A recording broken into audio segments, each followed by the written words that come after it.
You are bold, you are brilliant, and you are beautiful. There is no other woman like you. You are capable.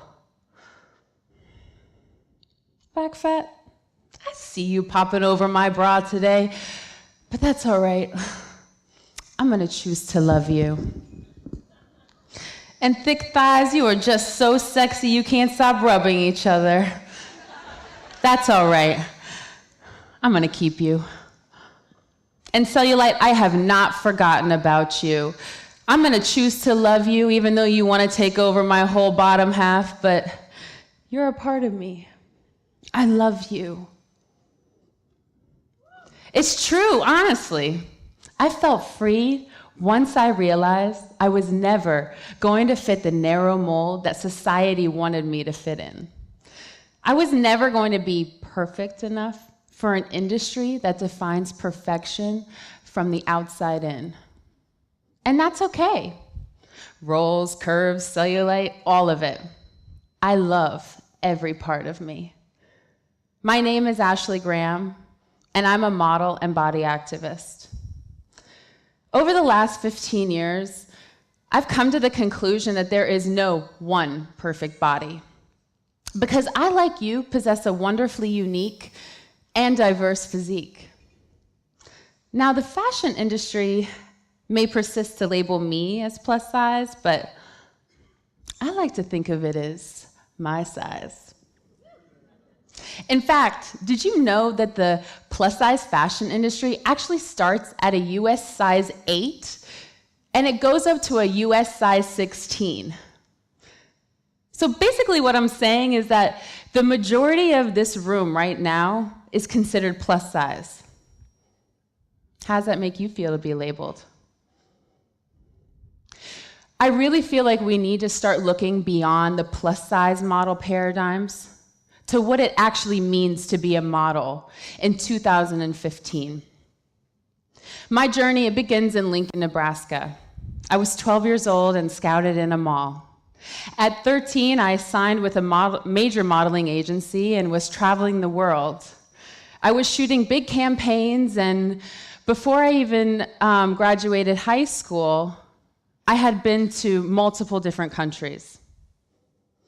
At 17, I graduated and moved to New York. And while most kids are going through their self-discovery stage in college, my self-discovery stage was in the midst of catwalks, catalogs, and casting calls. I was working as a full-time plus-size model. Back in Nebraska, I was known as the fat model, the girl who was pretty for a big girl. I always hated answering that question, what do you do for a living? I would see that person's eyebrow raise as I would reply, I'm a model. I'd have to quickly qualify with, well, I'm a plus-size model. In fact, here's my very first editorial for YM Magazine. And you are reading it correctly, Cantaloupe's large breasts. I was helping women across America at the age of 15 dress their big boobs. But you know what the first thing that someone in middle school pointed out to me, besides the obvious, was that fold above my knee, that fat fold above my knee. As a young model, my confidence was tugged at and pulled in all different directions. I struggled to achieve true confidence. I would go home and look in front of the mirror and only hate what I saw.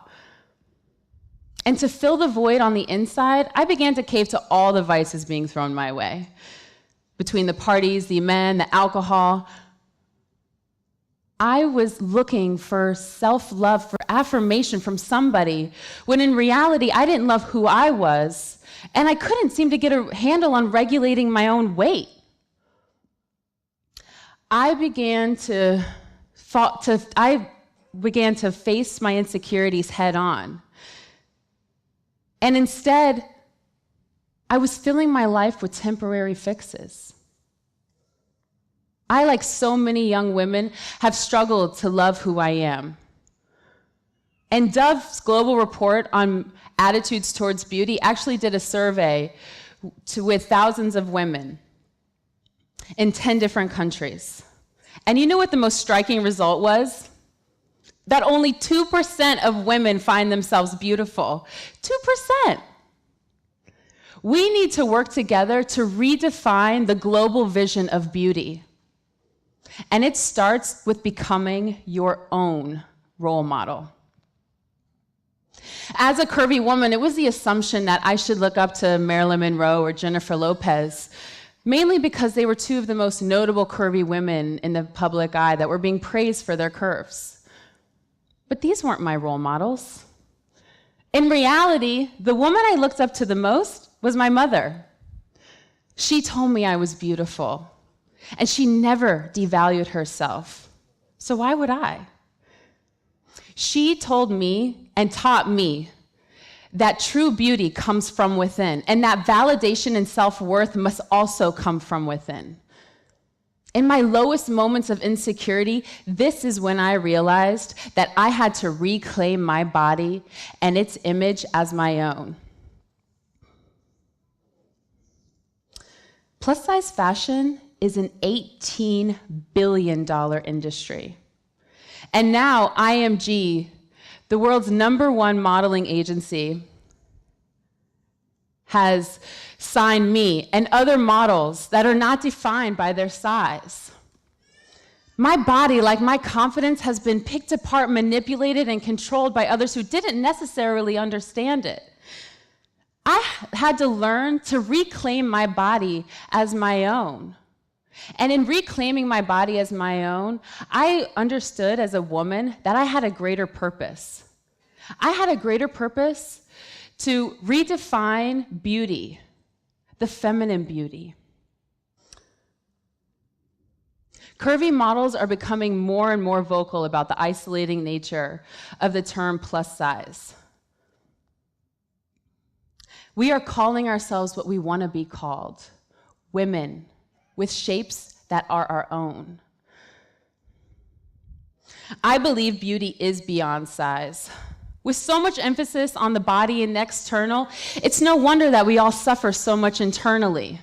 But you know, people in the fashion industry actually told me that I would never be in magazines, let alone the covers of them. Well, I guess we've proven them wrong. 5 covers in a little over a year. And I was one of the very first curvy models to be featured in Sports Illustrated Swimsuit Edition. Thank you.